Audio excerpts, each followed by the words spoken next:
Hello everyone, welcome back to my channel. आज हम chapter how do organism reproduce के कुछ इंपॉर्टेंट क्वेश्चन आंसर्स डिस्कस करेंगे। इस चैप्टर के बहुत सारे क्वेश्चन आंसर्स मैंने डिस्कस किए हैं जो कि आप मेरे चैनल पर जाके देख सकते हैं।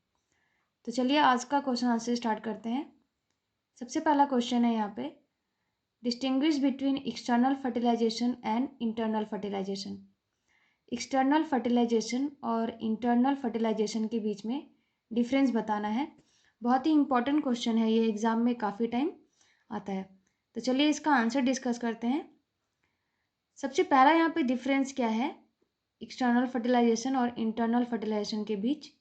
एक्सटर्नल फर्टिलाइजेशन में जो फ्यूज़न होता है मेल गैमेट और फीमेल गैमेट का, ये ऑर्गेनिज्म की बॉडी के बाहर होता है।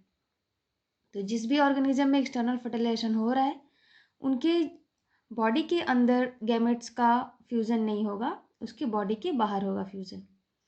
लेकिन इंटरनल फर्टिलाइजेशन में क्या होता है कि जो मेल गैमेट और फीमेल गैमेट्स का फ्यूज़न हो रहा है वो ऑर्गेनिज्म के बॉडी के अंदर होगा।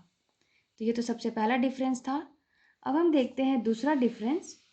तो दूसरा डिफरेंस ये है कि both individuals discharge their gametes outside the body. यहाँ पे जो बोथ इंडिविजुअल्स होंगे मतलब मेल और फीमेल जो ऑर्गेनिजम्स होंगे वो अपने अपने गैमेट्स को बॉडी के बाहर डिस्चार्ज कर देंगे। लेकिन इंटरनल फर्टिलाइजेशन में क्या होगा कि जो मेल ऑर्गेनिज्म है वो डिस्चार्ज करता है अपने गैमेट्स को फीमेल जेनाइटल ट्रैक्ट में। तो ये दूसरा डिफरेंस हो गया। देखते हैं थर्ड डिफरेंस। तो थर्ड डिफरेंस ये है कि development occurs outside the body.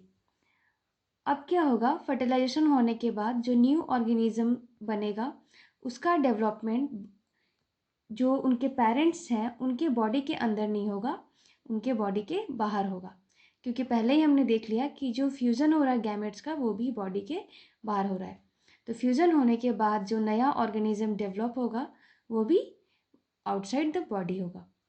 और यहाँ पे अगर इंटरनल की बात करें तो यहाँ पे डेवलपमेंट जो होता है न्यू ऑर्गेनिज्म का वो बॉडी के अंदर होता है, मतलब कि फीमेल बॉडी के अंदर होता है। तो यहाँ पे इसके एग्जांपल्स हो जाएंगे, एक्सटर्नल फर्टिलाइजेशन का एग्जांपल हो जाएगा फ्रॉग। फ्रॉग ऐसा ऑर्गेनिज्म है जो कि एक्सटर्नल फर्टिलाइजेशन करता है। और इंटरनल फर्टिलाइजेशन में बहुत सारे एग्जांपल्स हैं जैसे कि ह्यूमन, बर्ड्स और कुछ एनिमल्स भी हो गए। चलते हैं नेक्स्ट क्वेश्चन की तरफ। तो यहाँ पे हमारा नेक्स्ट क्वेश्चन है, एक्सप्लेन द टर्म इम्प्लांटेशन। तो इम्प्लांटेशन क्या होता है ये बताना है हमें। तो इसका डेफिनेशन क्या हो जाएगा, the embedding of a fertilised mammalian egg called embryo into the inner thick wall of the uterus where it will continue to development is called implantation. Implantation में क्या होता है कि जो फर्टिलाइज मेमेलियन एग है जिसे एम्ब्रियो कहेंगे, ये क्या होता है कि जो यूटरस है यूटरस के इनर थिक वॉल में जाके अटैच हो जाता है और वहाँ पे अटैच होने के बाद वहीं पे इस एम्ब्रियो का आगे डेवलपमेंट होता है। तो इस पूरे प्रोसेस को कहा जाता है इम्प्लांटेशन। तो इम्प्लांटेशन में यही हुआ कि जो फर्टिलाइज्ड एग है वो जा कर के क्या होता है यूटरस के वॉल में अटैच हो जाता है। तो चलिए देखते हैं कुछ और क्वेश्चन। तो यहाँ पे थर्ड क्वेश्चन है, give example of 2 bacterial and 2 viral sexually transmitted disease. यहाँ पे सेक्सुअली ट्रांसमिटेड डिजीज़ का नाम बताना है, 2 ऐसे डिजीज़ जो कि बैक्टीरिया से ट्रांसमिट होता है और 2 ऐसे डिजीज़ जो कि वायरस से होता है। तो यहाँ पे सेक्सुअली ट्रांसमिटेड डिजीज़ जो कि बैक्टीरिया से ट्रांसमिट होता है वो है गोनोरिया एंड दूसरा है आपका साइफिल्स। और वो ऐसे सेक्सुअली ट्रांसमिटेड डिजीज़ जो कि वायरस से ट्रांसमिट होते हैं वो हो गया आपका एड्स और जेनाइटल वार्ट्स। चलते हैं नेक्स्ट क्वेश्चन की तरफ। तो यहाँ पे नेक्स्ट क्वेश्चन है, how does growing embryo get nutrition from the mother's blood. अब जो एम्ब्रियो ग्रो हो रहा है वो मदर ब्लड से किस तरीके से न्यूट्रिशन को लेता है। तो embryo gets nutrition from the mother's blood with the help of a special tissue called placenta. Mother और एम्ब्रियो के बीच में एक स्पेशल ट्यूब लाइक स्ट्रक्चर होता है जो कि स्पेशल टिश्यू से बना होता है जिसे प्लेसेंटा कहते हैं। और ये जो प्लेसेंटा होता है ये एक डिस्क जो कि यूटेराइन वॉल और जो आपका ये एम्ब्रियो है दोनों से जुड़ा हुआ रहता है और इसी के थ्रू ट्रांसफ़र होता है ग्लूकोज का, ऑक्सीजन का। मदर से जाता है ग्लूकोज, ऑक्सीजन, ये सारी चीज़ें एम्ब्रियो तक। और इसके थ्रू ही जो एम्ब्रियो में वेस्ट मटेरियल्स भी जनरेट हो रहे होंगे वो मदर बॉडी से बाहर निकल जाता है। तो प्लेसेंटा एक ऐसा स्ट्रक्चर है जो कि एम्ब्रियो और मदर दोनों से कनेक्टेड रहता है, जिसके थ्रू एम्ब्रियो अपने सारे न्यूट्रिएंट्स को लेता है मदर के ब्लड से। चलते हैं नेक्स्ट क्वेश्चन की तरफ।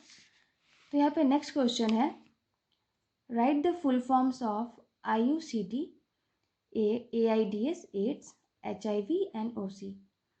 तो यहाँ पे फुल फॉर्म हो जाएगा IUCD का intra uterine contraceptive devices, AIDS का हो जाएगा acquired immuno deficiency syndrome, HIV का फुल फॉर्म होगा human immuno virus and OC का फुल फॉर्म होगा ओरल कॉन्ट्रासेप्टिव।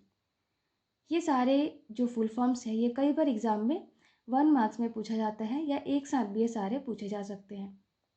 तो ये हो गया हमारा 5th क्वेश्चन। देखते हैं हम नेक्स्ट क्वेश्चन। नेक्स्ट और लास्ट क्वेश्चन हमारा है, which part of the flower forms the fruit. Flower का ऐसा कौन सा पार्ट है जो कि फ्रूट बन जाता है। तो जो ओवरी है फ्लावर का वो फ्रूट बन जाता है।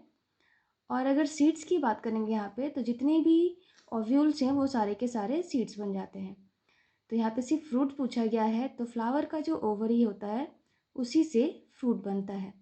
तो कोई भी जो फ्रूट्स हम अपने डेली लाइफ में खाते हैं वो एक्चुअल में फ्लावर का ओवरी पार्ट से ही बना हुआ होता है।